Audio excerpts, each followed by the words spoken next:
馬と1周1時間65ドル購入しました。これで馬と一緒にスタンレーパークを一周したいと思います。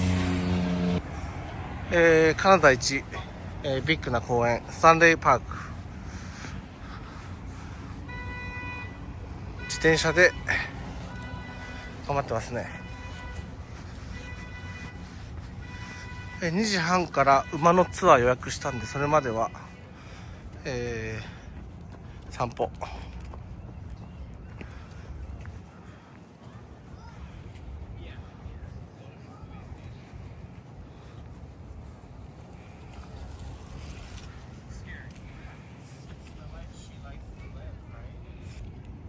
綺麗ですね。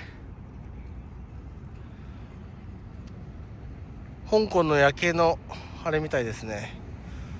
あとニューヨークから見るあれみたいです。香港っぽいな。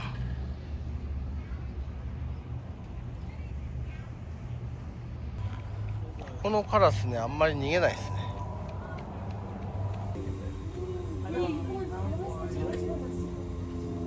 でかっ。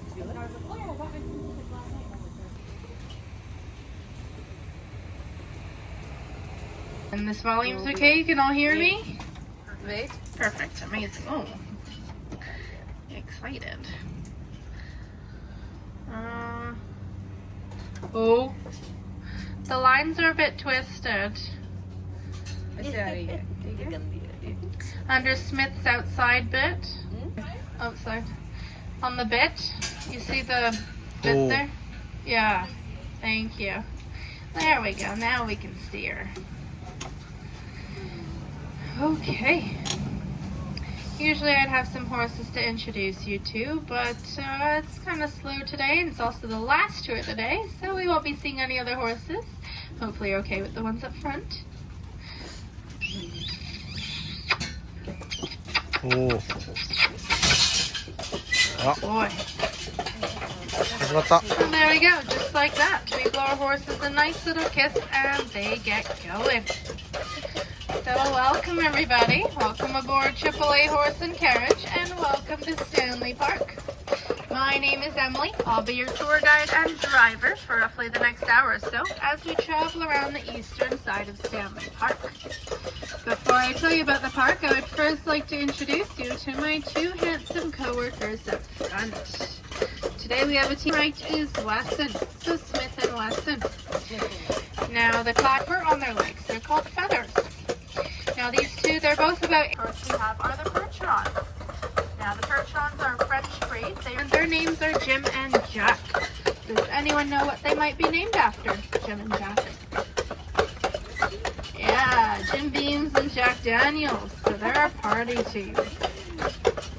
Now the draft horses, they are bred for heavy work and they were used back in the day to carry knights in armor into battle. This is because the knight's armor was so heavy that they had to be lifted onto the horses back to the pulley system. And if they got knocked off during battle, well, that was it for them. They couldn't get back up and continue again.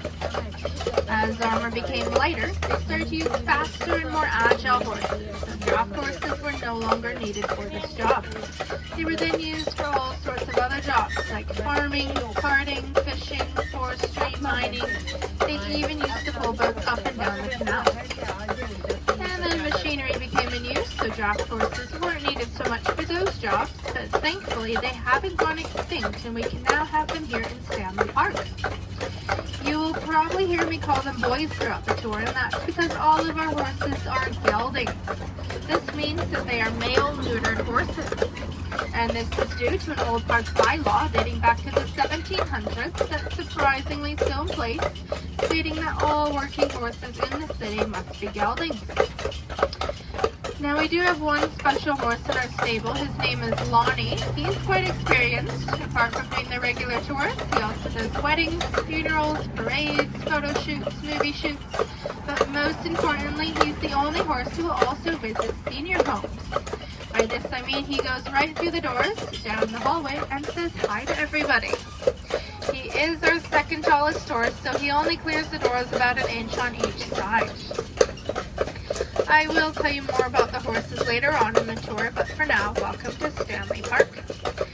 Stanley Park is 1,000 acres large, or 405 hectares, so that makes us 160 acres larger than New York City's Central Park, so we win. It gets very busy here. We get roughly 8 million visitors per year, so that makes us the #1 tourist attraction in British Columbia. Down to our right, the body of water that we've been following. This is known as Coal Harbor. So in 1859, Captain George Richards, he came here looking for some coal deposits, but lucky for us, we didn't find too many, and they were all low grade, so nobody ever bothered mining it. Otherwise, our lovely city would probably look more like a mining pit, and there would be no beautiful Stanley Park. Located in Coal Harbor, all of the boats and blue floating boat sheds, these are all part of the Royal Vancouver Yacht Club. It was established in 1903, and it's one of the oldest clubs around here. Club members are known winners of the Swiftsure race and the Victoria to Maui race. So as the name says, you'll start in Victoria on Vancouver Island, and you'll sail all the way to Maui in Hawaii. Usually that race takes 10 to 18 days to complete, but it's 9 hours and 17 minutes. On our left-hand side, we have just passed a beautiful parking lot. Well, this hasn't always been a parking lot. Back in the day, this actually used to be a pig farm owned by a Chinese family that lived here. There were quite a few families living here at the time, mostly Chinese settlers, but also First Nation families on the traditional, ancestral, and unceded territories of 3 nations: the Squamish, the Musqueam, and the Tsleil-Waututh, and they have been living here in the park for at least 3,000 years now. European explorers only arrived much more recently. In 1792, Captain George Vancouver, he sailed into Broad Inlet and claimed it for the British. He didn't stay though. I'll let this truck go by. So he didn't stay, but, oh sorry, I lost my train of thought there. Yeah, in 1792, Captain George Vancouver, he sailed into Broad Inlet and claimed it for the British. He didn't stay though, he kept sailing north, exploring the rest of the coast. And people started settling here a little bit later on. At first it was all about lumber, and then they had found gold on the Fraser River in the 1850s. A lot of shiny-eyed prospectors, they came here trying their luck with mining. And last but not least, the railway arrived. The first transcontinental railway connecting the east and the west, bringing lots and lots of people here. And then in 1886, the city of Vancouver officially incorporated, and its first order of business was to install Stanley Park as a recreational area. If we look through the trees on our right, we can see a bridge that leads over to an island with a brick building on it. That there is known as the Isle of Dead Man. A lot of history portrayed all of their women and children. In order to release them, 200 brave young Squamish men had to surrender, and the northern nation killed them all. Nobody wanted to live on the island after that, and so they used it as a burial site instead. Well, the Squamish and Musqueam, they didn't bury their dead. Instead, they placed the remains of their deceased into cedar boxes and put those cedar boxes up in the trees that once covered this island. The more elaborately carved a box was, and the higher it was placed in the tree, the higher the social ranking of the person that was within. So a chief was placed at the top of the tree, and everyone else from his nation further underneath him. When the Europeans arrived and saw these mortuary boxes in the trees, they then named this island Dead Man's Island and used it as a cemetery. And then in 1888, a smallpox epidemic broke out, so they had to relocate all of those graves, and they used this island as a quarantine station and a pest house for all of the sick. Luckily though, that epidemic only lasted about 2 years, and it then became a naval base, which it still is to this day. Goes by the name HMCS Discovery. So HMCS stands for His Majesty's Canadian Ship, and Discovery was the name of the ship that Captain George Vancouver came in on. Now it is quite shallow around the island, not the best place to harbor any big naval vessels, so they use this island for official and diplomatic functions, as well as the training of naval cadets. Out in the water to our right, we'll see a floating Chevron station. That is a gas station for all of the boats and seaplanes in the harbor. And behind it is Canada Place. It's the long building with the Sail Trade and Convention Center, as well as a cruise ship terminal. It can actually harbor up to 4 cruise ships at a time, depending on their size. To the right of Canada Place, that's where they harbor all of our seaplanes. So it is a common place in the inlet here to see them take off and land. Hopefully we'll get to see a few. I know one just landed. It's behind the gas station right now. But they'll take you anywhere that lands on water. You can go to Seattle, Squamish, Victoria on Vancouver Island, or even to a mountain to see a lake or a glacier. Now there's a few other buildings I would like to point out to the right of Canada Place. We'll just pass the street here. Now directly to the right, the white building with the black windows and horn at the top, that's the Centennial Horn. So every day at 12 o'clock p.m. it plays the first few chords of O Canada, letting us all know it's lunchtime. To the right of that, the brown building with black windows, that's the Seaplane Tower. Then the round building with the needle pointing up is the Vancouver Lookout. Very nice attraction downtown.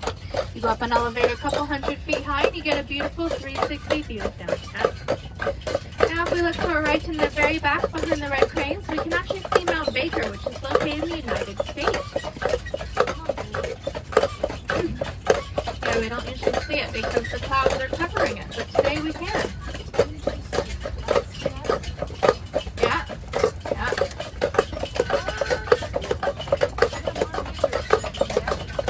Coming up on our left, we are now approaching the Stanley Park totem pole. Here we have a collection of poles carved by different nations across the state. We have 3 entrance poles, we have memorial poles, house poles, and even one mortuary pole. So totem means mark of my people, and generally speaking, every pole tells you the story or history of a person, a legend, or an event. Now the pole on our left, with the red face and blue eyes and box at the top, that's our mortuary pole carved by Bill Reed. Oh, it's all good. It's just, he also carved the orca at the aquarium and the jade canoe at the Lavier Airport. Now we are going to be stopping here for about 10 minutes. If you're all back by, when did we leave? 2:30. If you're all back by 2:52, that would be amazing. So 10 minutes. Yeah, I'll see you then. If not, you will actually look like the Running Man statue up on our right. 2:52, everybody. I'll see you then. Yeah. Now, if we take a look up to our right, we can see a monument that says Hallelujah Point, and further up, a statue of a running man. So in the 1900s, the Salvation Army, they would hold their Sunday picnics on the grassy area here. Unfortunately, though, the acoustics are no longer the same due to all the high-rise buildings, but the monument is still a nice reminder. The statue of the running man, that is Harry Jerome. Harry Jerome was a Canadian Olympian born in Prince Albert, Saskatchewan in 1940. He is known to be the first person ever to simultaneously hold the 100-meter and 100-yard sprinting event records, and was later on put into the Canadian Sports Hall of Fame for that. When he retired, he moved to Vancouver, settled in on the North Shore, and started teaching PE to a whole bunch of local schools around. So imagine having a gold Olympian as a PE teacher. No pressure. Well, unfortunately, his records were later on beaten by a fellow named Ben Johnson. But good old Ben had a little too much help with his races. He had a bit of a steroid action going on. So no statues for Ben Johnson. As we come out of the trees here, if we look to our right in the distance, we can see a red and white lighthouse. That there is known as Brockton Point Lighthouse. I can't really go through the cones there. It's too tight. We're going to have to stay in this lane. Sorry.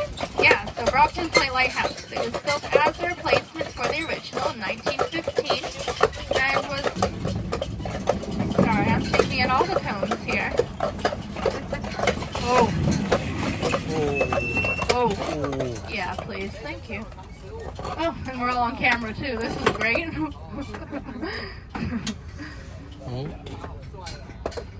Thank you, Sophia.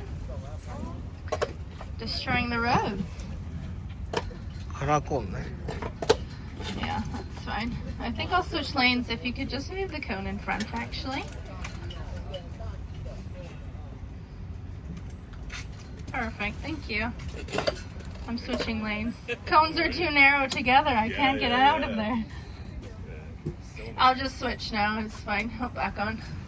Sorry guys, little problem here. They don't like to have the horses go through cones. Thank you. There we go. Now we can switch lanes perfectly fine. Yeah, so Brockton Point Lighthouse is built as a replacement for the original in 1915 and was later decommissioned in 2008. Even though it's no longer in use, we'll ask you for a private carriage ride, and the man will usually want us to stop at the lighthouse, so we know what's going to happen. Our success rate's pretty good. It's 99% successful. It's because the rock on the ring was a little too small. Yeah, he dodged a bullet there. If we look to our right across the water, we can see the tops of piles of bright yellow stuff just behind the boat there. It's a bit hard to see. Does anyone know what this might be? Smells like rotten eggs. Yes, it is sulfur.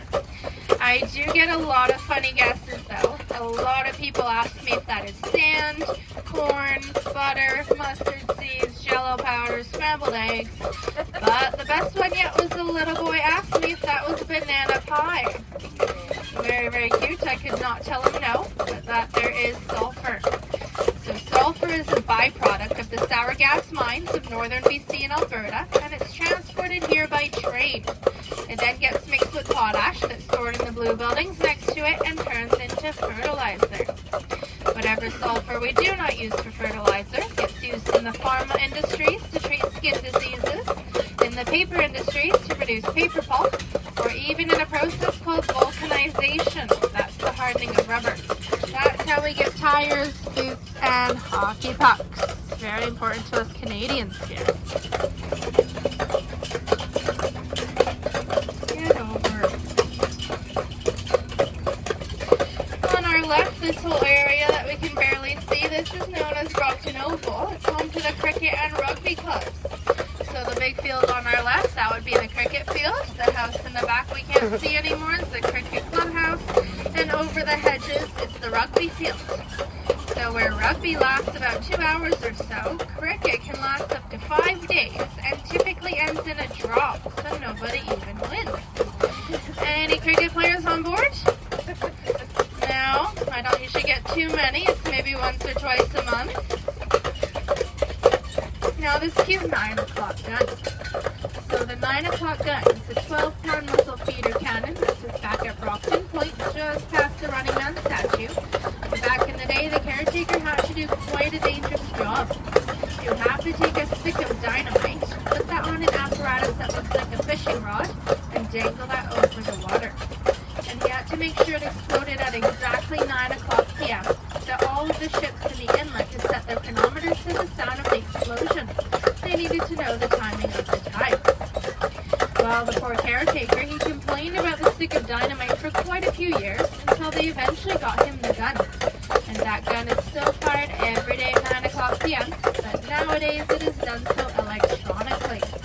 So all he has to do is walk over there once a day, reset it, and that is it. He gets to live here in the park for free with his family, and he even has his own gardeners. Down to our right, the 2 paths here. These are known as the seawall. It follows around Stanley Park, a total of 9 kilometers long. And it took about 62 years to build those 9 kilometers, since they continuously had to wait for the funds to come in and the tides to go out. So it starts at Canada Place, goes all the way around the park, and ends up in Kitsilano. Now I'm sure some of you have already spotted her. There's a statue of a lady sitting on a rock to our right. That is the girl in the wetsuit. So Vancouver lawyer Douglas Brown, he went on some travels in Denmark and fell in love with Copenhagen's statue of the Little Mermaid. He loved her so much that he wanted to take a copy of her back home. So he asked the Danes to cast a replica, and the Danes replied, absolutely not. Go get your own idea. That's exactly what he did. He came back to Vancouver, hired a local artist named Alec Imrity, and asked him to make something similar, but not quite the same. So he came up with the girl in the wetsuit. As you see, she is in fact a girl. Tail, slippers on her feet, dog top. Well, Alec Emery was very fond of this girl that every on her birthday, he would come out here, give her an annual cleaning, and hand out carrot cake to everyone passing by. As you can see, though, she is quite dirty. Sadly, Alec Emery passed away in 1994, and the poor girl hasn't had a bath since. Any volunteers? Oh, you seem kind of keen in the back there, baby. I like to say the caretaker should do it. He has quite a bit of time on his hands. At low tide, we also have a beach here, so you don't have to swim. You can actually walk right over to her, put up a ladder, and give her a bath. We have about a 4-meter difference in between low and high tide. Any questions? Now we're good? Okay, perfect. Oh, someone else? We're actually done for today. Tickets can't be purchased anymore. If you come back tomorrow, 10:30 is our first tour. Yeah. Not right now, no. I don't know prices from here, sorry.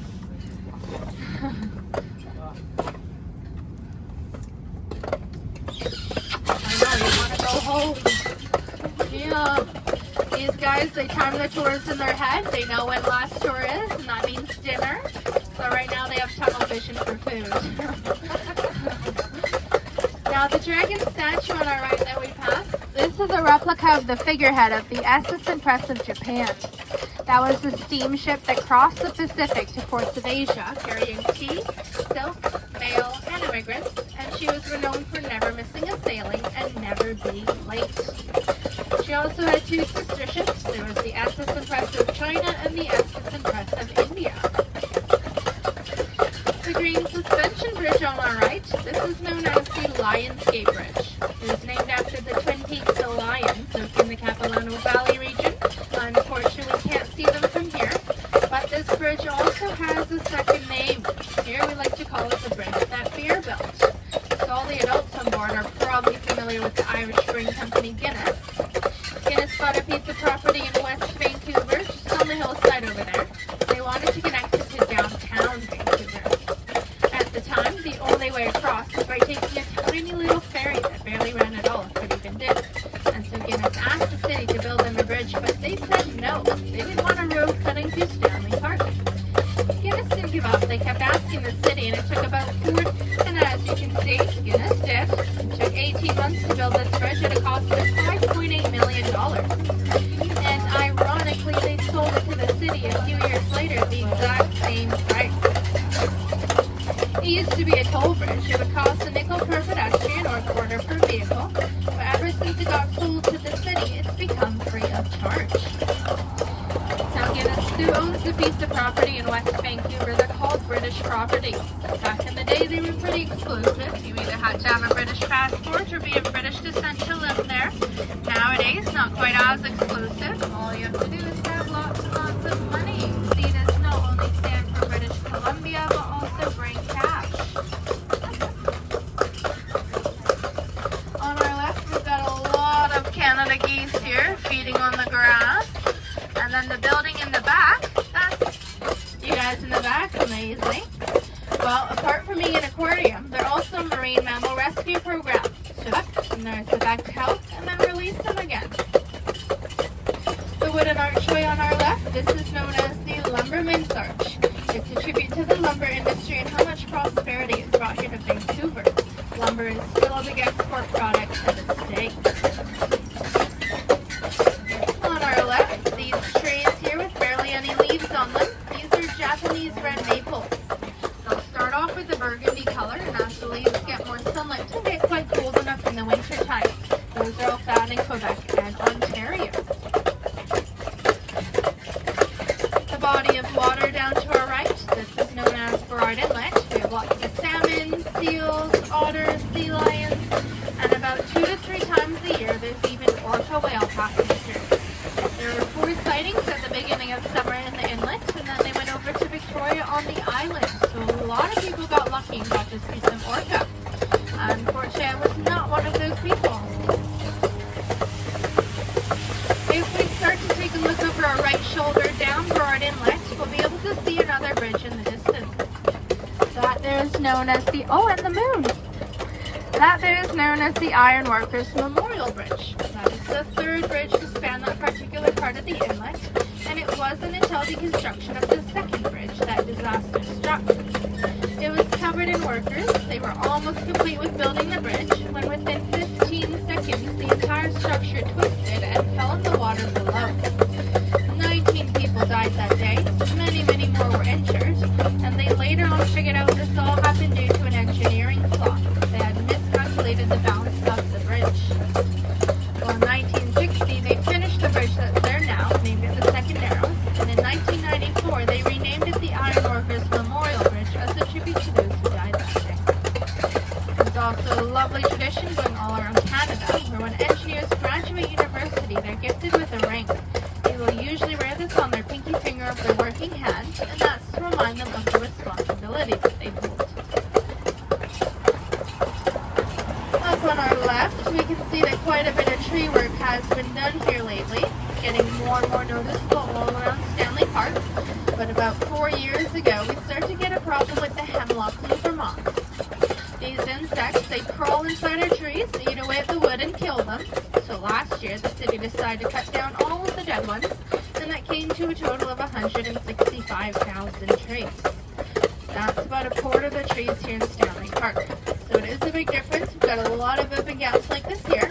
But when they're done cutting down all the dead ones, they'll start a new project, and it will be to replant them.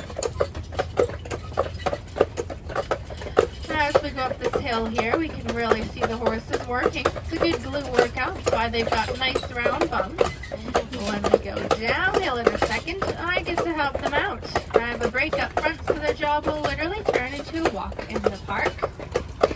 And speaking of the horses, since there's not too much to see around us here, I will take this time to tell you more about their lives in the park. So these horses, they start off every single morning bright and early at 7:30 a.m. with breakfast in bed. They get 15 pounds of vitamin-enriched grain to buy between breakfast and dinner, 30 to 40 pounds of hay a day, and they will wash that down with 30 gallons of water. That's about a 10-minute shower or a full bathtub. Once they're all stuffed up, we'll take them out to brush out their coats, comb out their manes and tails, and pick out their hooves. Then we'll put about 30 pounds of harness on top of them. That's everything that they're currently wearing. And then we'll hitch them up to the carriage and head down to the booth to start the day.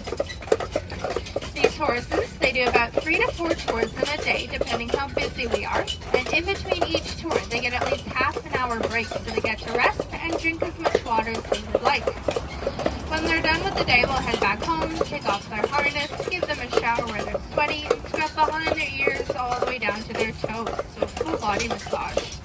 And then we'll send them to bed with more grain and hay. These horses do get days off, of course. They work about 3 days on, 1 day off, but that depends on the age of the horse and how fit they are. Our older horses, they only do about 1 day on, 2 days off. And all of our horses also get vacation time, probably more than you do. Our season here starts March 1st and we go until December 15th. For the rest of the month, we'll send our horses out to a field in Abbotsford where there's 15 acres of land. We'll take off all of their shoes and they get to kick up their heels and just be horses for a while. Some very oversized lawnmowers for the rest of their lives. Does anybody need a lawnmower? We have a seal out in the water to our right. His head's peeked up here. He's actually looking at us right now. Yeah, very cute. That's the first seal I've seen today, so very lucky. That's what we call a native. Now we do have a few horses retiring at the end of this year. They all need a home. We have one horse who's actually living on a farm at the moment, so every year after Halloween, once the kids have gotten their pumpkins, all the animals go out into the field and feed on the leftovers. So we always get a photo of him with pumpkin all over his face. It's quite cute. Now we are making a left here, heading up into the forest, and the horses will get a little bit of momentum to help them out. Yeah. Already excited for this part. Yeah, good boy. No. Watching. Yeah, good boy. There we go.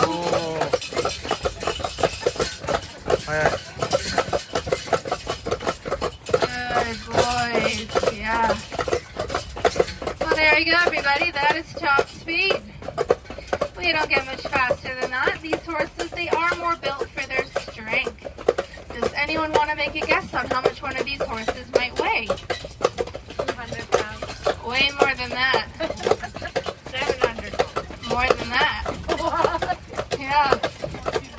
How much? More than that. Any final guesses? It's more than 14, less than 3,000. 25. 25 is pretty good. On average, a draft horse weighs about 2,000 pounds. You aren't wrong, though. Our tallest horse, he's 2,500 pounds. He loves his food, but he's also 19.2 hands high. Each hand is about 4 inches, so just under 7 foot tall. So he's quite big. These two, they are quite short for horses. I'd say they're probably just under 18 hands high, if not 18 hands. So they're still big for people who haven't seen horses, but they're tiny for me. But now that you know what they weigh, kind of puts into proportion what they can actually pull. A draft horse can only carry 20% of their own body weight, but they can pull up to 5 times their own body weight. That's about 10,000 pounds each. So together they could pull 20,000 pounds. That depends on a few things, of course, like if the roads are flat or hilly, if it's dead weight on wheels, or how the horse is and for how long they work. So our horses, they don't just do 10 minutes, but a full day. So we've maxed them to a limit of time and a half their own body weight. The most they will ever pull is 6,000 pounds together. And we don't reach that unless 25 adults are on board. We're not even close to that. So this is quite easy for them. But that being said, these two are quite young and small, so their limit's actually 22 people on a carriage. If they're paired with a horse that can pull more, too bad, we're going with the lower number.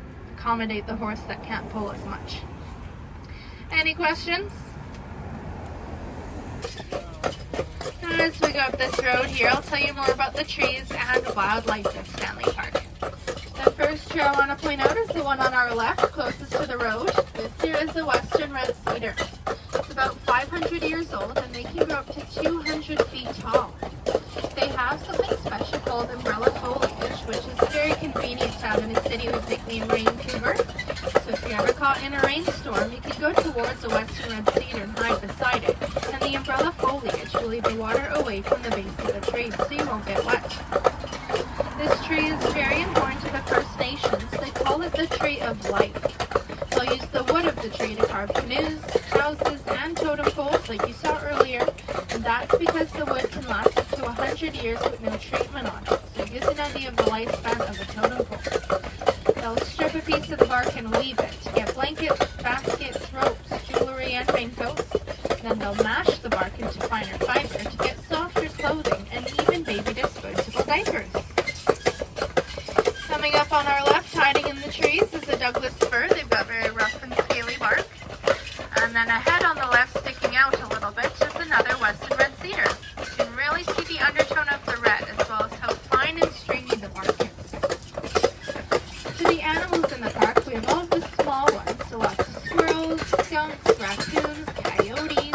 We have 4 nesting bald eagles in the park, as well as the largest urban hare on the west side. But for the bigger animals, none of those, they've all left the park due to increased human activity.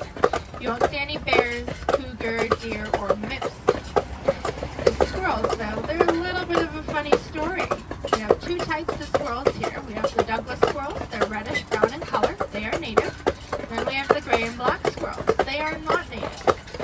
So we were gifted 8 breeding pairs of eastern grays from New York City in 1909. And, well, that is a gift that keeps on giving.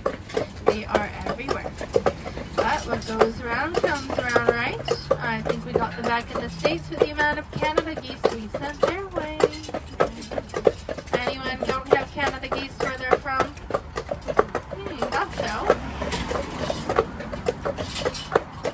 Coming up on our right, this big tree is another Douglas fir. It's about 400 years old, which is quite young for Douglas fir, because they can grow 2,000 to 3,000 years old. They can grow bark in thickness of a foot or 30 centimeters, and they can withstand 2 big forest fires. So as you can see with the black scorch marks on the side, that's from the last fire that came through about 100 years ago or so. Just enough damage to weaken the bark and let some bugs in, and then a woodpecker got them all out. That's what all of these holes are from.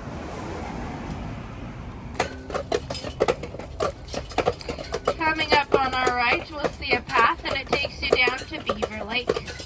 Not much of a lake anymore. It is pretty overgrown, but still very beautiful. So about 60 years ago, the city thought it'd be a great idea to get some beaver. They got 12 of them, put them in the lake, and built a mesh wire fence around it to contain them. Well, I think they forgot what beaver do. They chewed right through that fence, dug a tunnel underneath the road we are on, and popped up on the left, chopping down all of our trees. The trees were a problem, of course, but the biggest problem was actually the road. It started to collapse. This here is Pipeline Road. We have the whole water main to downtown Vancouver, so the city was not too happy. They packed up the beaver, shipped them off, and that was the end of that. No more beaver. Or so they thought. In 2009, the beaver meandered their way back into Stanley Park on their own accord. There's now 5 beaver in Beaver Lake and 2 more in Lost Lagoon, along with someone's pet turtle. So if you ever go for a walk around either of these lakes, keep your eyes open. You might see some beaver in the water or in the bushes. Their favorite time of day is dusk and dawn. On our left, the fence here, this has nothing to do with the beaver. On the other side of this fence is the miniature railway. It's a scale replica of the first transcontinental steam train to come to Vancouver. And apart from their regular rides in the summer, they also put on 3 themed trains.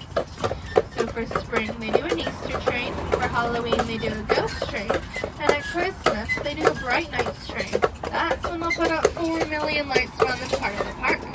We can actually see quite a few of the lights peeking through right now. It did open November 29th, but sadly within the first 30 minutes of tickets going on sale, the train was sold out. So you can't actually go on the train, but to visit and just look at the lights, that's free to enter. You could always do that. They also have nice hot chocolate, mini donuts, and roasted chestnuts. So lots of nice stuff going on here. If not all around Vancouver, lots of Christmas activities you can do. Now, if you ever feel overcome with a sense of deja vu, walking around downtown, Vancouver, or even Stanley Park, it's probably because you've already seen us on the big screen. We are 3rd in the movie making industry, right after LA and New York. We're nicknamed Hollywood North. They do film quite often here, probably about 2 to 3 times a month. And if they ever need a carriage horse, well, they'll give us a call. A number of our horses have already been in quite a few TV shows and movies.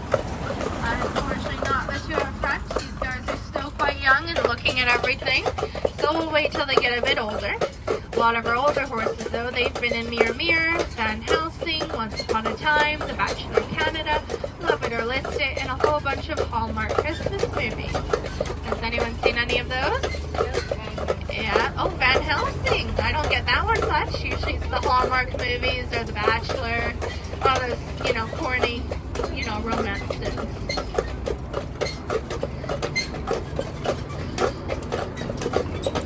Now coming up on the right, the horses may or may not try to take me down this hill.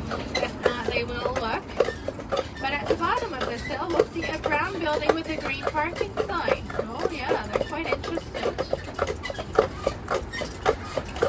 That building right there, that is home to the horses. That is where dinner, bed, and friends are waiting very, very shortly. We are very lucky to be stable here. It's only about a 5 to 10 minute walk for horses to get to work in the morning. If not, we'd have to trailer them in and out.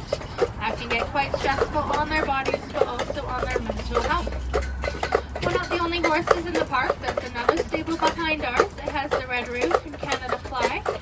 And that is home to the VPD mounted unit. They have 7 officers and 9 horses stabled there. You might see them patrol the park every now and then, or even do crowd control downtown. But they also own one of our horses. His name is Bud. He does not like standing around for 30 minutes after every tour, so we gave him to the police to see how that would go. And you won't believe it. He will stand around for hours. I have no idea what they did, but that also just shows if these horses do not like their jobs, we'll just find them another one.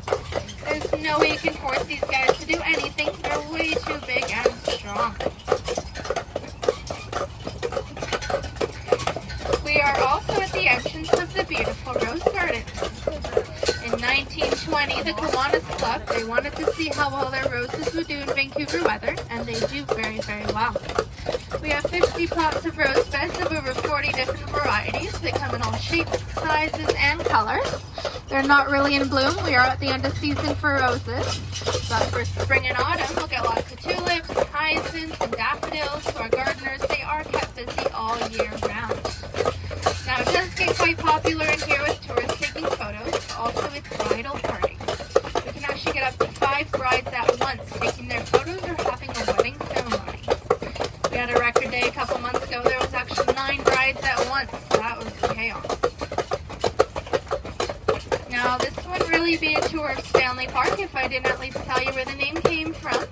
We won't see it from here, but past the playground on our right, there's a statue of a man with his arms outstretched.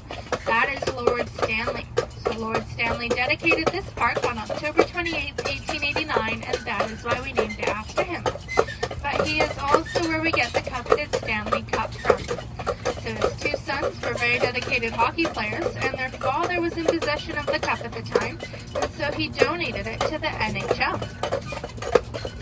Now, this is coming to the end of our tour today. On behalf of AAA Horse and Carriage, Smith, Wesson, and myself, we thank you very much for coming today. If you want to pet the horses, you are more than welcome to do so. Just go around to the front where they can see you. Pet them on their nose and foreheads. Please don't tickle their chins. They might mistake your fingers for baby carrots. Does anybody need to get back to where we started? Information booth.